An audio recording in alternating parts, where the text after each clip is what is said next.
semaines qu'on n'a pas joué, donc on est forcément impatient. On a profité sur cette dernière semaine de récupérer quasiment tout notre effectif, donc ça c'est une bonne chose. Après je pense qu'il faut aller un peu plus loin dans la réflexion. On a la chance de pouvoir aujourd'hui pratiquer notre métier. Je pense qu'il y a des gens qui sont bien plus malheureux que nous, donc il ne faut pas qu'on pleure après, ni après le huis clos, ni après. Bien sûr, ce sont des choses qui ne vont pas avec le spectacle, c'est une évidence. Maintenant, on a la chance, nous, de pouvoir bosser, de pouvoir faire des matchs. Donc, je pense qu'il y a j'ai des amis qui ont des restaurants, ne serait-ce qu'à Grenoble, qui ne bossent pas. Voilà, donc il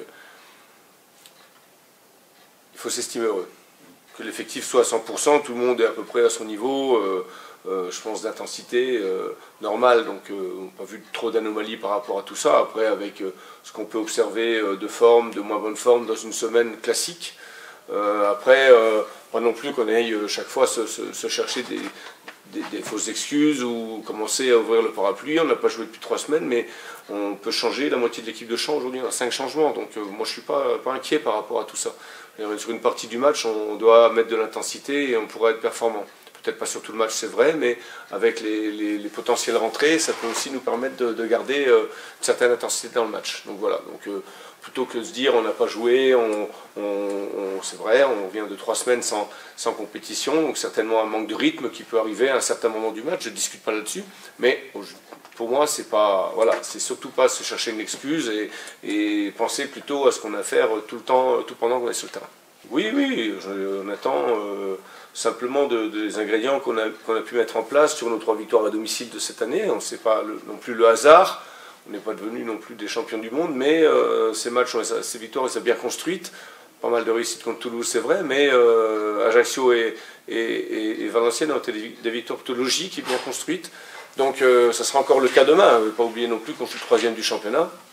Une équipe qui a 16 points, donc qui est parfaitement rodée, qui est très expérimentée, avec un coach qui est un très bon coach, un coach d'expérience, qui a coaché bien plus haut que la majorité des coachs de Ligue 2 aujourd'hui.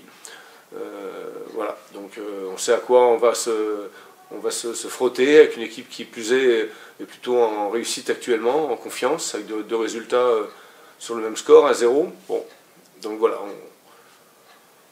on est au parfum. Alors, sur le coup, oui, parce que là, on a quasiment, mis à part Flo Michel, tout le monde est disponible globalement, moins Charles Piquel qui est suspendu. Le reste, on a vraiment... là, il y a l'embarras du choix pour faire l'équipe. Après, maintenant, on a aussi gagné 4 matchs sur 7, pas l'oublier, avec une certaine ossature. Pas de raison non plus de tout bousculer, et plutôt d'aller vers ce qui a pu bien fonctionner dans ces 3 premiers mois de championnat. Voilà, sachant que la porte, bien sûr, elle est ouverte, et que ça empêchera aux gens un petit peu installés, entre guillemets, depuis le début, de s'endormir, et ça permettra aussi à ceux qui poussent pour rentrer, de continuer à le faire. Après, je ne vous fais pas de dessin, vous avez vu à partir dans 15 jours ce qui va nous attendre. Donc il y a aussi cet aspect-là. On ne va pas jouer la semaine prochaine, ça c'est forcément gênant, parce que c'est un début de championnat qui est pour nous sans aucun rythme, quoi. On fait 2 matchs, on s'arrête, on fait 3 matchs, on s'arrête, on ne joue pas pendant 3 semaines, après on ne joue pas pendant 15 jours, après on va jouer 8 matchs en un mois, enfin bon, c'est un petit peu... voilà, mais on va s'adapter à ça, et moi je suis content que le mois de novembre, décembre, janvier soit vraiment chargé, parce que ce sont des périodes en général qui sont pas trop chargées en match. Et bon, on traîne du monde qui joue pas, qui joue moins, alors que là, on aura vraiment besoin de tout cet effectif. Logiquement, on va remplacer Charles, c'est une évidence, donc Kevin peut se positionner dans ce rôle, Anthony Belmont peut se positionner dans ce rôle, Souleymane Cissé peut se positionner dans ce rôle, il a très bien fait contre Valenciennes, il ne faut pas l'oublier non plus.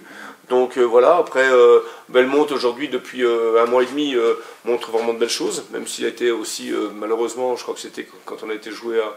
je ne sais plus où, c'était Guingamp ou Amiens, où il aurait dû être titulaire et mal au dos.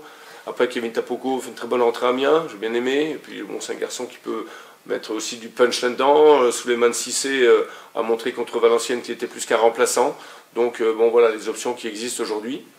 Et toujours cet équilibre à trouver entre l'aspect technique et l'aspect équilibre, récupération du ballon, c'est une évidence, surtout contre une équipe comme Le Havre qui a une très très bonne maîtrise collective.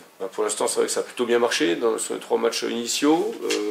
On a toujours ouvert le score, je pense, dans la première demi-heure, donc ça c'est un élément en plus par rapport notamment à l'année dernière, où je pense que dans le premier quart d'heure, 20 minutes, on n'a jamais marqué un but. Après, bon, c'est toujours à double tranchant, ça permet aussi de mettre la pression sur l'adversaire, mettre l'adversaire sur le grill, le pousser à la faute. Si on est performant, éventuellement ouvrir le score, ce qui amène obligatoirement des changements dans ne serait-ce que la configuration du match. Après, obligatoirement, on a aussi de temps en temps, et souvent, des petits coups de barre après ça, dans les dernières 20 minutes de la mi-temps. Mais bon, on a décidé cette année de changer notre comportement à domicile. Ça nous a plutôt bien réussi sur les 3 premiers matchs. Espérons qu'on puisse continuer comme ça. C'est dommageable pour nous, mais comme je le disais tout à l'heure, on a déjà la chance de pouvoir exercer notre métier. Il ne faut pas non plus trop se plaindre. Et après, voilà, c'est vraiment dommage qu'on ne puisse même pas mettre 500 personnes dans le stade, parce que ne serait-ce qu'un petit peu de monde, voilà, ça réagit sur les actions, sur des gestes défensifs. Ça c'est plutôt sympa, non pas pour mettre la pression sur l'arbitre comme j'ai pu le lire aujourd'hui dans le Dauphiné, ça c'est pas le cas, mais dans l'excellent Dauphiné, d'ailleurs l'excellent quotidien régional Rhône-Alpes, ça fera 20%, hein, on oublie. Et voilà, donc c'est vrai que ça, quand même le public, même un peu de public. Si je vois, par exemple, je crois contre Valenciennes, on était 1000, non, c'est pas ça. Voilà, rien qu'un petit peu de public, ça réagit. Bon, là, c'est vraiment ce qui manque. Oui, là, celui qui dit qu'il n'entend pas, là, il est de mauvaise foi.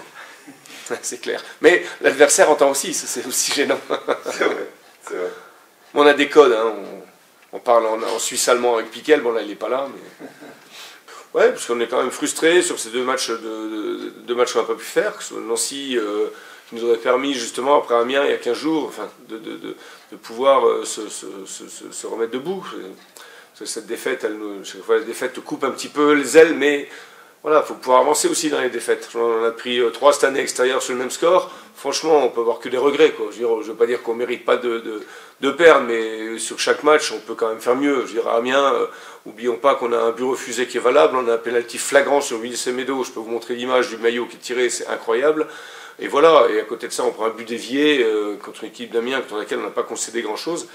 Bon voilà, donc on est frustré par rapport à tout ça, bien sûr. Donc plus que la revanche, c'est voilà, repartir sur quelque chose, repartir sur la victoire, repartir sur... Chaque victoire nous offre la possibilité de faire une série, d'enchaîner sur une deuxième, etc.